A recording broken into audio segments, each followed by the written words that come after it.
Unang biyahe, traffic agad. Oo, ganda ng suspension. Hanggang ngayon na version 2. Tignan nyo naman yung display na yan. What is up guys? Going to buy my dream Maxi Scoot. So ayun, it's been 3 years na pinapangarap ko tong Maxi Scoot na to.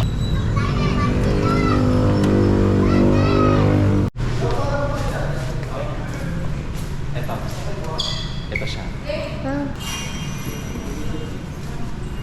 So ito na yun.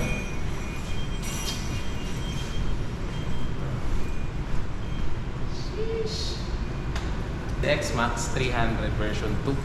Actually confusing siya kasi parang mas maganda ko yung version 1, yung itsura ng version 1. Kaso yung specs nito and then yung features, mas updated na.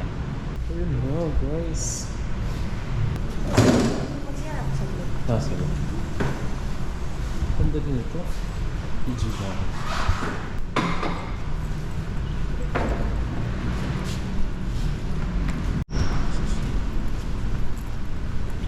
August 1. Payment.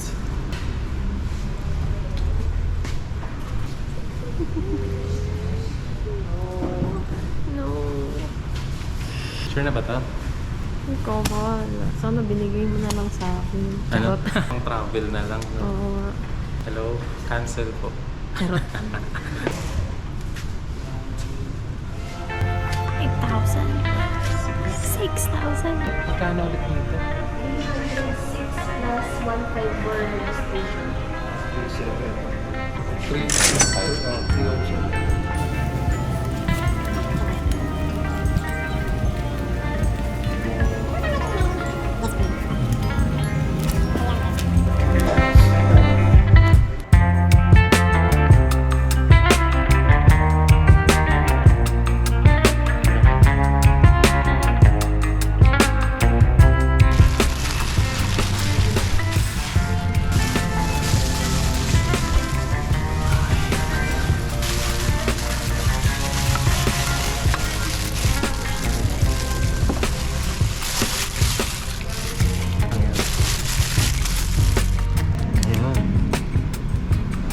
Baka nasira ko.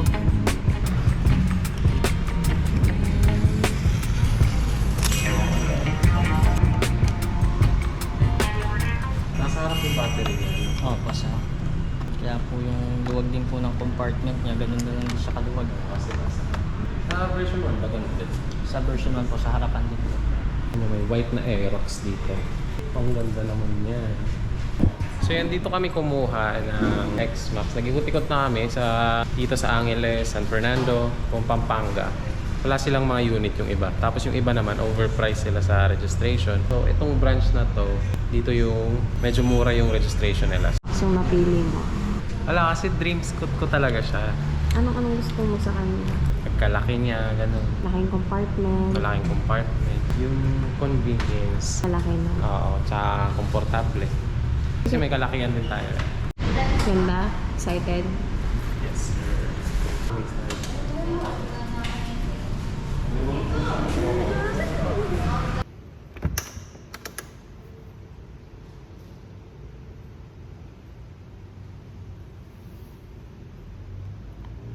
Yung speedometer sa taas, tapos Fuel. yung indicators niya nasa baba. So dalawa yung panel gauge niya. Nakikita mo Minu-menu lahat, talaga. no? So cool. So techy. Helicopter, helicopter.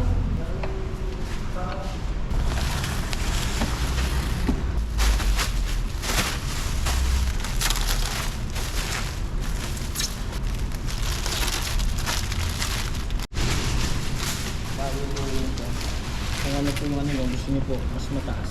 Sa pinakamababa na. Pinakamababa. Ayan, ganyan na.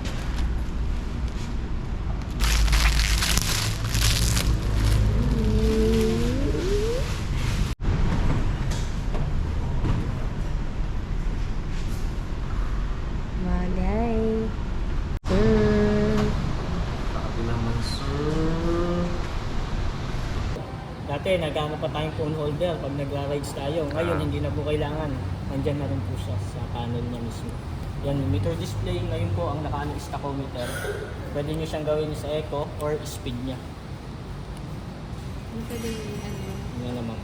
Pwedeng ibahin na. Opo. pwede personalize yung ulit. Next po, yun po, during starting system po. Si unit po, may side stand switch din po. Kapag ka po naka-side stand, hindi rin po siya mag-i-start. Okay. So, kailangan po, permis lang din po siya naka-off. Then, gagamitan pa rin po natin siya ng brake switch. Okay. Kaliwa o kanan, pwede po natin gamitin.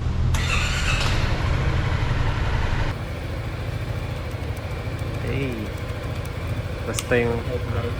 Kusina po. Malakas na. Malakas na po siya. Oo. Sa kagaya ng sa version. Hindi na papalitan na. Next naman po, hazard light. Mga pieces. Sa bahay ko na ito pag-aaralan. Pero may music. Ito talaga yung gusto kong music. Hindi naman yung cellphone. Sabi daw nila baka malobat daw. Pero yun na.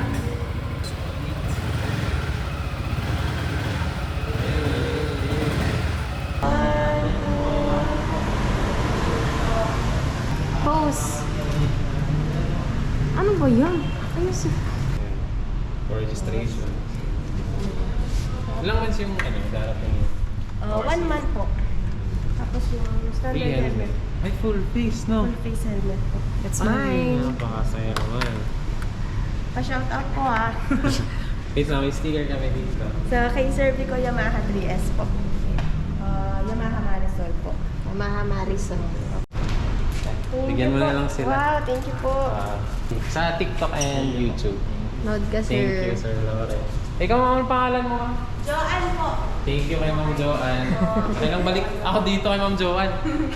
Thank you po. Na-convince ko si Sir. Thank you po. Thank you po. Thank you. Official owner ng X-Max. Helmet check tayo. Sakto sa U-Box. Grabe naman. Pakalaki. Ito full face to, parehas. Modular pa to.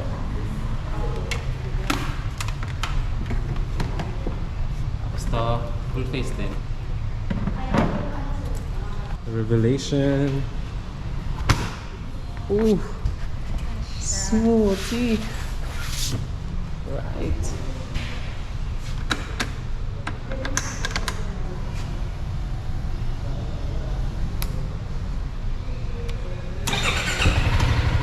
Grabe naman yan, soundtrack.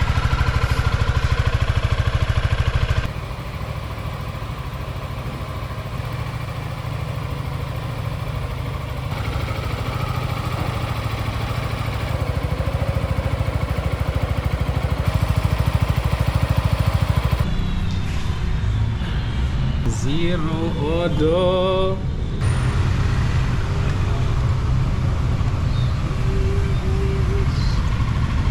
Ang laki. Ay. Tara. Miss Joanne, thank you ah. Ayun, kapote kami agad kasi maulan. Kakabili lang ng motor, maulanan agad guys. This is it. Woo! Unang biyahe kay X-Max. Madulas pa yung gulong nito. So, ayun, dahan-dahan muna tayo. Ang laki! Ang laki? Ang spaceship po. Ito yung legit na jet ski. X-Max 300. Baka dumalas agad guys. Grabe naman to. Laki promise. Alright, matetest na agad sa singit-singit guys. Sobrang clicky ng mga buttons. Blinking yung gas. So yung free natin na gas is 100 pesos lang. So nasa 2 liters lang yun, ganun. Ibang-iba ang feels, like yeah. Grabe naman ang comfortability. Yung Yamaha kay Sir Vico, shoutout doon sa branch nila. Ito yung branch na may pinakamurang X-Max. Kasi nag-ikot-ikot na ako dito. Bago kasi ako bumibili ng motor guys, especially pag brand new, lahat ng branch pinupuntahan ko. Kung saan yung may pinakamura na unit, doon ako bibili. Kasi grabe yung patong sa ibang branch eh. Yung ibang branch, yung X-Max nila umabot ng 310,000. Yung iba 313. Ganun kalala. Eh yung SRP ng X-Max is 306,000 lang eh. So yung dagdag nila, sobrang taas nun. 10k yung iba. Eh dito, 1,500 lang yung dagdag sa registration. So ayun, sobrang mura na nun. Grabe naman, very elegant na traffic agad. Unang biyahe, traffic agad. Grabe ang ganda guys. Saktong-sakto sa height ko. Tiptoe ng konti lang. Ayan. Ang ganda ng side mirrors niya. Ang kapal ng stem. Comfy ka dyan? Oo, laki na upuan. Zero Odo. Masaya naman yan. Minsan ka lang makakapag-drive na mula zero talaga. Grabe, nakakapanibago i-balance. Iba din sa NMAX. Lit nung NMAX eh. Ito malaki talaga. Parang big bike na yung dinadrive ko. Papagas muna tayo. Blinking yung gas eh. Yung alis guys. Hitting the road with X-Max 300. Oh, ang ganda ng suspension. Ay, na yan. Blaze po. 300 lang. Ito po. Ganda ng ano niya, no? Ng gas cap. Black siya. Hindi siya plastic. Bakal siya. Actually, yung sanadya ko talaga dito yung compartment. Tingnan nyo naman yan. Ang laki. Yung helmet, oh. Lahat na. Pag may chinap kayong tao, kasya dyan. Huwag naman ganyan. Tapos dito, ito, lead. Ayun, no? Oh. Dito kayo mag-charge. Tapos dito, di na siya nalalock. So, ipupush nyo lang. Diba? Dalawang bulsa pa din. And mas malaki na. Try nga natin alis-alis niya.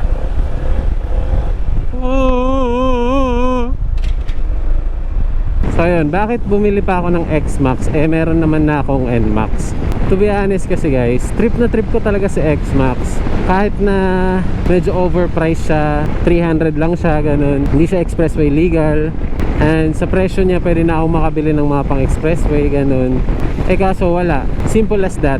Gustong gusto ko sa X-Max talaga. Trip na trip ko siya. From version 1 hanggang ngayon na version 2. Mas gusto ko tong version 2. Nung una pa lang, dapat talaga X-Max bibiliin ko. Eh kaso sabi ko, NMAX na lang para ganito ganyan. Dami kong ano, para makatipid, ganun. Eh ganun din pala. Wala. Lagi kong iniisip, dapat pala nag-XX na ako nung una. So ayun, mangyayari, may NMAX na may X-Max pa. Wala, yung impulsive thoughts ko nagwagi. Siya yung nanalo this time. Hindi ko pa siya mare-review kasi wala, unang biyahe pa lang natin to eh. Kasi 7 kilometers pa lang. Nakita nyo naman, kakabili lang. So, yung mga nagustuhan ko lang muna, yung compartment talaga guys. Grabe ang laki sa likod. Eh minsan, mga thrice a year or twice a year ako umuwi ng Samar. Sobrang layo nun guys, nagmomotor lang ako. At ginagamit ko Aerox, so yun. Naisip ko, yun sa Aerox, pagod na pagod ako dun. Tapos yung mga gamit ko, limited pa din. Kasi saktuan lang yung U-box niya, under storage niya, ganun. Eto, pinagpala tayo, nakayanan bumili ng X-Max. So nag-X-Max na. Hindi na ako mahihirapan sa biyahe. Sobrang komportable. Eh, medyo malaking tao ako eh. Nasa 5'10 ako guys. So kasyang-kasya talaga yung mapa ako dito. Ayun, 300 na siya. So malakas na siya. Hindi ko na kailangan i-bore up or hindi ko na kailangan magtimpla-timpla ng CVT, ganun. Yung kasi iniisip ko sa NMAX ko, gagastusan ko na lang para mas maging mabilis pa siya. Kasi to be honest, medyo nabibitin pa ako dun eh. Kahit na maganda yung hatak niya. Rektahan, X-Max na. Eh, X-Max naman talaga yung gusto ko at first. Pinipigilan ko lang yung sarili ko kasi parang di siya worth it, ganun. Kaya sa presyo niya, ang dami nyo nang mabibiling ibang bikes, diba? Pero wala. Pag gusto mo talaga yung isang bagay, i-consider mo lahat para mapasayo siya. And may mga ibang bikes na pwede kang mabili, pero paano kung pag nabili mo yun, hindi ka naman masaya, ganun, or hindi ka na kontento? Pwede mo problema ka na naman. So ayun, as simple as that. Kaya nag-X-Max ako kasi gustong gusto ko talaga ang motor na to. Tapos gusto ko masubukan yung mga features niya, yung i-connect sa cellphone, ganun. Hindi lang sa Y-Connect guys, yung sa Garmin, ayun. Yung music, pwede nyong i-play, tapos nandito na siya, nakaka-connect na siya dyan. Makikita nyo na kung anong music yung piniplay nyo, ganun. Tapos maninext nyo na sa dito sa button. So para siyang sasakyan. Tapos dito na yung navigation niya, kasi dalawa na yung display niya. Sa taas yung odometer, tapos sa baba yung mga features. Solid guys, grabe, ang sobrang komportable. As in, wala akong masabi. Ibang iba din sa NMAX talaga. Masabi mong upgrade from NMAX to XMAX. Kasi yung sinasabi ng iba, mag NMAX ka na lang, huwag ka na mag XMAX, ganyan. Wala, iba siya. Tignan nyo naman yung display na yan. Napakaganda oh. Isa yan sa mga binabayaran dito eh. Alam niyo guys, kung gusto niyo naman yung motor talaga, like, so nga mahilig sa motor, kung trip na nyo yan, yun na yun. Huwag na kayong magdalawang isip pa. Kasi ano, sige, sabihin pa natin practicality wise. Bumili ako neto and then sayang kasi hindi siya nakakapag-expressway. Sa totoo lang guys, sobrang gastos pag nag-expressway. From here, dito sa Clark, papuntang Maynila, 300 plus na yun. And then, paano kung may sasadyain lang kayo tapos babalik din kayo? Pupunta kayo 300 tapos 300 plus tapos babalik kayo 300 plus na naman, bale 700 ganun. Tapos yung gas mo pa. Dati sa NK ko umabot ako ng full tank papuntang Maynila at pabalik. From Clark to Manila tapos Manila to Clark. Ayun, ubos yung full tank ko dyan kay NK 400 dati. Plus yung toll gate pa. So 'di ba, sobrang gastos. Kaya mas pinili ko si XMAX service road. Gas lang yung gagastusin ko. Well, mas malayo, 'di ba? Mas matagal yung biyahe. Pero kung ganito naman ka-komportable, okay lang sa akin. Kahit 2 hours, 3 hours yung biyahe, okay lang. And minsan lang din ako pumuntang Maynila, minsan lang mag-expressway. So, yun yung mga niisip ko bago ako bumili ng XMAX. When it comes to highway legality, yun yung kinonsider ko. Isang malaking bagay yun eh. Dapat mag-up CC pa ako, ganun. Next time na lang. Ito muna yung uunahin ko. Kasi ito talaga ang pinaka-convenient na scooter as of now para sa akin. Kasi lagi akong may OBR. So ayun, mas komportable siya. Ngayon, sabi niya sa akin, mas malaki, mas okay yung upo niya. Yung compartment namin, dalawang helmet na yung nalalagay. Di na ako magsasabit-sabit ng helmet kahit saan pag nakapark. Ang ganda i-drive. Sobrang comfy. Pang long ride talaga to.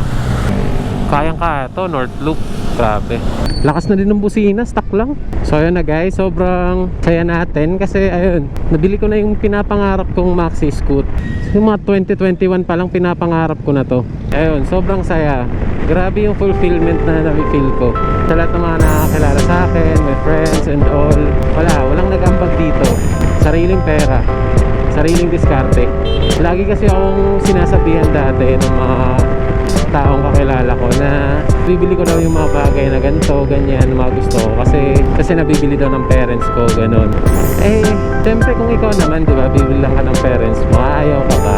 Grab the opportunity, ganun. Maging grateful, maging thankful, ganun. Hindi ko naman kasalanan na di kayo binilhan ng parents nyo. So ayun lang guys, that is all for today. Again, this is Ditch the Kid.